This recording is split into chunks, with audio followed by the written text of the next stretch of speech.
Hey everyone, Golden Ninja 3000 here again. Today I'll be reviewing LEGO Spider-Man No Way Home set number 76185, Spider-Man at the Sanctum Workshop. This has 355 pieces, 4 minifigures, and it retails for $40 in the US. This was released on October 1st, 2021 as part of what is hopefully only the first wave of No Way Home sets, because this is the only real set based on No Way Home. The other two have Spider-Man suits that will appear in the movie, but they're technically based on older movies with old villains. So I really hope that we get more proper No Way Home sets in 2022.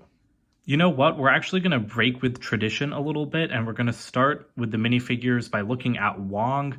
I think that we're actually in a little bit of a Wong renaissance right now. He's in 2 out of the 4 Marvel movies in 2021, and of course he'll have a big role in Multiverse of Madness.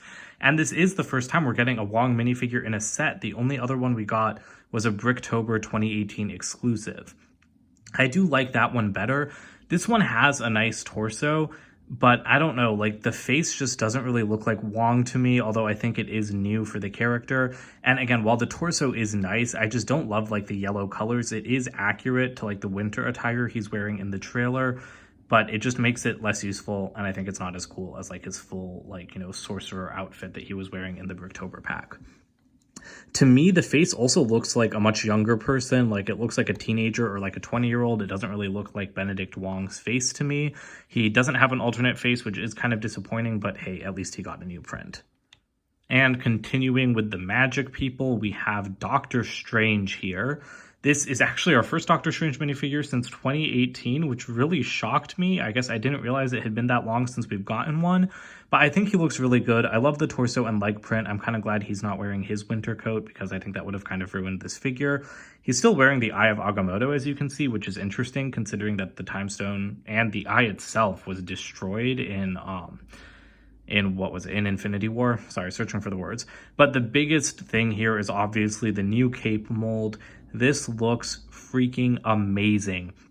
This is one of like my favorite pieces in LEGO like ever now. I can't believe that LEGO invested the money to make this new mold just for the No Way Home sets. I mean, we all thought it would show up in the minifigure series first, but it didn't. And I really love it. I mean, there was nothing wrong with the cloth cape, but this is a hard rubber, kind of like the 1989 Batman minifigure, which surprised me a bit because I thought it would be hard plastic, but I guess it would be too brittle to make in hard plastic. And I thought it might just kind of like clip onto the neck, like you just have to push it onto the neck, but it's actually like properly attached at the neck. So you do need to like pop off Doctor Strange's head. And then you'll see that the cape does like fit, like it's got like a regular, you know, like minifigure like head hole. So you do need to put it straight on the neck. But I just really love the way it drapes. I really love the way it looks. And I hope that we see it used for other capes, like not just the Cloak of Levitation in the future. Strange's new hairpiece is also really cool. I feel like I should talk about that. I love the printing on the side. I definitely prefer this over the hairpiece that he used in 2018 because he's gone through a bunch of different hairpieces. First, he had like the Widow's Peak hair. Then he had like the Bruce Wayne Lego Batman movie hair, but I think this looks really good. And I've had him on the angry face this whole time, which is another great new face print. And then he does have that alternate face print and some good back printing. And I'm guessing that this is the face print, cloak, and hairpiece, and maybe even same printing that we'll see in the Multiverse of Madness sets. Spidey himself comes with a couple of those Web Blast pieces, which, I mean, we're all familiar with by now. They're in a lot of sets, so I'll just go ahead and move those out of the way so we can take a closer look at just the figure. This is his integrated suit.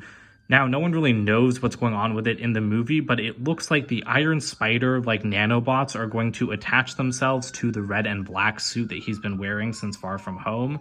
And I apologize if you guys can hear those police sirens in the background. But I think that this suit looks really good. It also seems like it's going to have magic because like he has kind of like an arc reactor like magic design on like the Funko Pop and stuff. So I'm really excited to see what it's all about. But this is a pretty deluxe minifigure for just a regular set. He's got great torso and back printing, and he has dual molded legs. Like all 3 Spideys in these No Way Home sets are just really above and beyond what we're used to seeing from Marvel. But that being said, I hate how his arms are unprinted. It makes the figure look unfinished to me, and I really wish that he had printing because these Spidey suits are so detailed, and most MCU Spider-Man minifigures do have arm printing, and I really think that this one needed it. I can get over it on the black and red suit, especially because that comes in a 4+ set, but I think that this figure definitely needed arm printing, and it really suffers from not having it. And lastly, we've got Zendaya's MJ. I think that this figure looks pretty good, much better than the last time we got her. That hairpiece was not fitting for her at all. This one works a lot better. Her torso is fine. It's kind of like under-detailed, especially compared to like the other minifigures. Like this torso kind of looks like it came out of 2005. It's not a new print. I think it might be used in like a Harry Potter set or something. I'm not 100% sure. But again, love that hairpiece. I love that mold in general. And she does have her alternate face that was introduced in the Far From Home set in 2019 and some nice back printing. Before we get to the Sanctum itself, we do have this side build. It's this weird little bug monster. I don't really know what it's supposed to be. We haven't seen anything like this in the trailers or heard about it, so I'm wondering if it's something based on concept art. Just because LEGO needed a villain in this set, it would have been great to get Alfred Molina's Doc Ock because we already knew that he was going to be in the movie. I really hope we get a minifigure of him in 2022. But I mean, this is a pretty cool build. I really like the colors used here, the black, the dark green. I like the layering over here and these little like vine pieces. I've got some olive green as well. And I do like these kind of like seaweed, other vine pieces used at the base. And you can move these kind of like legs, but I mean, they can only like really go up and down so much because this thing does rest on the ground pretty well. Then you've got like a bunch of like fangs and tooth pieces up here. You've got a couple down there, then like some where its mouth is, I'm guessing. It's got some like bright little green eyes. And then you do have these kind of like arm sections. So they've got ball joints up at like the shoulders and then kind of at what I guess the elbows would be. And then you can move like these tooth pieces like they're a claw. So it can like, you know, kind of pinch people like a lobster. I don't know. This is a weird little build. I can't even imagine what this would look like in the movie if it is in the movie. And you can move its head because it is on another ball joint. So, I mean, it's kind of creepy, honestly. And you can also adjust this ratcheted joint, but I mean, I don't really think you're supposed to do that. I think they just used it to get it at an angle. And you can hold a minifigure in its claws, so that's cool. But yeah, I think this thing is going to look really, really creepy if it is in the movie. Some people have thought it could be like that this might supposed to be scorpion or lizard. And this sticker up here does kind of look scorpion-y to me, but I don't think that LEGO, or I don't think Marvel would change like those characters that much. Like that they would make them like a mutant, like bug creature instead of a humanoid. Here's the Sanctum workshop itself. It appears that this is the basement of the Sanctum Sanctorum where I'm guessing Peter and his friends are going to be hiding out from the cops. So that's pretty interesting, but I'm just really impressed with this build because this seems like kind of like a mock. Like it's just a location with some cool details, like packed with a ton of accessories. And that's basically all it is. Like that's it. And it's really, really awesome. So I'll give you guys a quick look at the entire thing before we start going into the finer details. But you can see it is really, really open air. It's very low to the ground. It's very thin, especially like that section in the middle. But you do have a small area back here with a little bit more detail. So starting on the right, this seems to be a workshop of some kind, / like rec room, I guess. You have a little sofa with a video game controller. Love seeing that piece. We have a candelabra off to the side. That is another great new mold and a really nice, cheap, easy way to get it. And then over here, we just have a tool bench with like a jewel from Dots. Great piece. Again, a full set of tools. Great pieces, bottles, goblets, like a dirt bike up on the wall that's actually just attached with a stud. So I guess you can like bring it down and just, you know, pretend like you're working on it in front of the couch. And again, that's a nice color, that medium azure, and it does fit onto the wall very well. You know, it just clips right in there. And then at the back, you've got like a little table with this like Chima crystal and a geode. Again, just like, wow. Like these are just really, really nice pieces to get like scattered all around a set. Then inside the drawers, we have in this one just another tool. And then I think in the bottom is a syringe, yellow syringe, and one more tool. So that's cool. And I don't think that there's anything in that barrel, but we can go ahead and check anyways, if I can ever get that drawer back in. And I'm wrong, there is something in the barrel. It's gems. It's been a little while since I built this set, but like, again, this is what I mean. Like there's just detail everywhere. Like, LEGO didn't need to put a barrel there, and they definitely didn't need to fill it with gems, but it's really nice that they did. In the middle, we've got this interesting area with this kind of repeating pattern. Pictures just came out like yesterday of this area in the movie, and this looks extremely accurate. I'm happy about that. What I'm not happy about are all of the stickers. This design like repeats across multiple pieces, and I really wish LEGO had just printed like one of these, like the corner tiles. I wish that LEGO had just printed them. Again, I know that that costs money, but like, let's be honest, this is a little bit overpriced for a $40 set, although we'll talk more about value later. And so I really feel like they should have just gone the extra mile and gone ahead and printed them, because like stickering all of these, it looks great when it's done. It's just a pain in the butt to do it while it's happening. And then you've just got a little like platform over here where you can put minifigures, and then this leads into the back, which we'll take a look at last. The right side is packed full of detail as well. I'll talk about the shelves at the back soon, but we have a little spider web up on the wall. Then you have a swiveling chair with a little workstation with a mug, a cookie, and a computer. This computer screen is actually pretty nice. You can see it's got an image of the Daily Bugle on it, showing Peter and then Mysterio. It's a great sticker. And then we do have a keyboard print down there, which is new to me at least. And then again, just more accessories everywhere. We've got a boombox, we have an hourglass. That is a wonderful piece returning from LEGO Elves, which I didn't own before this year. I also got one in Elsa's Ice Castle. Really nice that LEGO is bringing that piece back. There's a camera back there that's fallen off of the shelf. And then over here, you've got like a chest that has a monster of some kind coming out of it. This is just like a 1x2 rounded plate with some tentacles, but I think it's supposed to be part of a much larger monster. So I think that that's kind of cute. And it also kind of reminds me of the first Sanctum set, where that red monster was just like a huge focal point of the entire thing.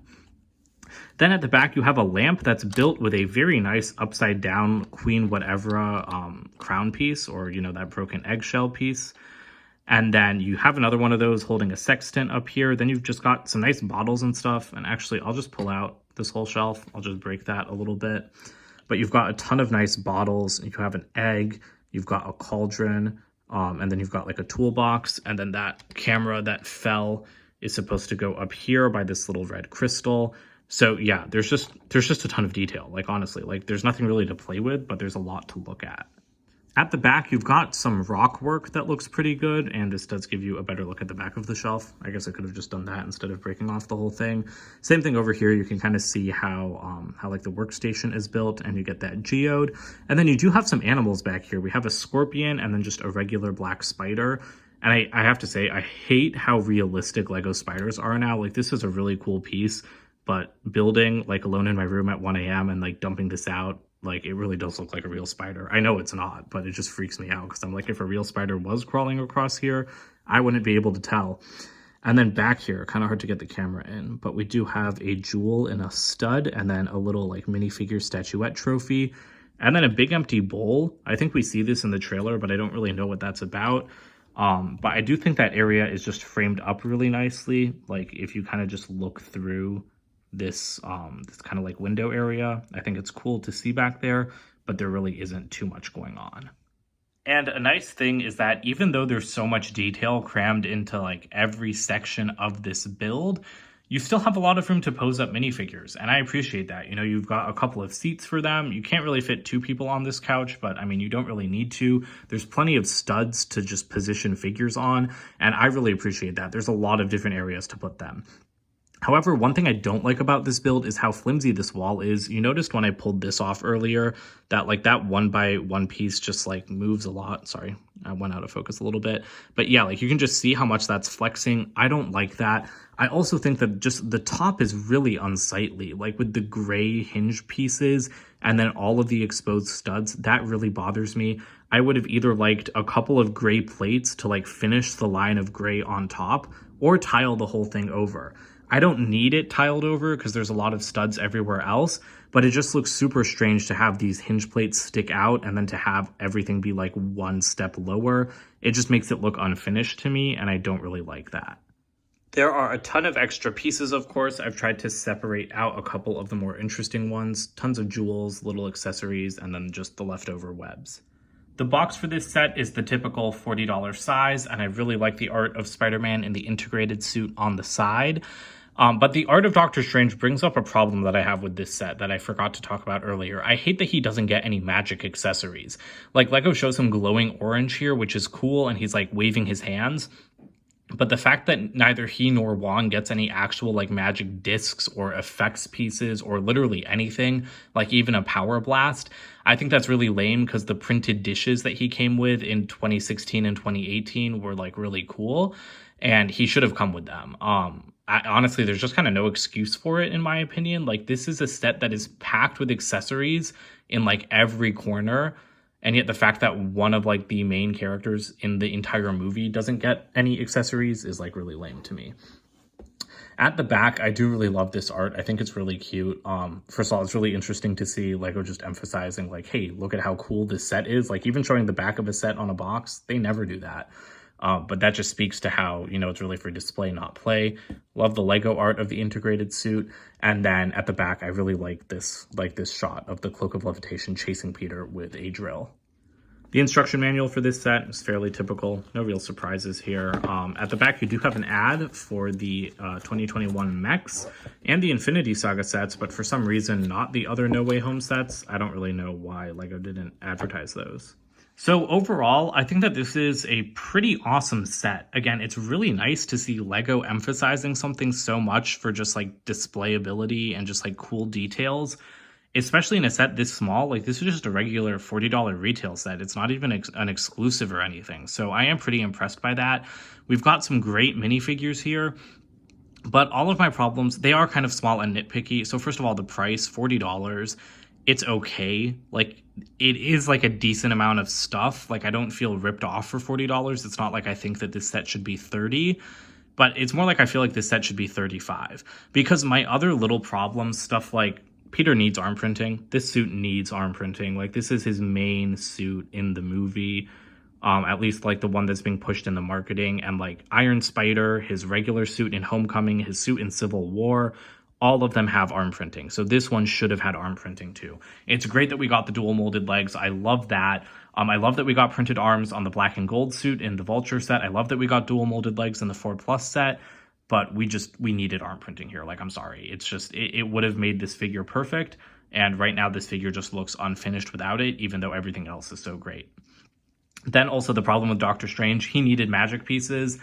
Again, even power blasts. I would have much preferred printed discs, but the fact that he doesn't even get like power blasts, but the new cape mold is really awesome. So I don't know. In the end, it kind of all evens out. I think the build is pretty good. I love all of the details in it.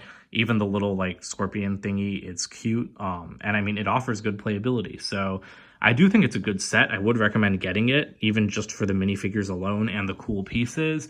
But for it to be perfect, we just needed accessories for Doctor Strange and printed arms for Spider-Man. So that's it for today. Don't forget to comment, like, and subscribe, and check out my website, goldenninja3000.com, and I'll see you guys with more videos soon. Bye for now.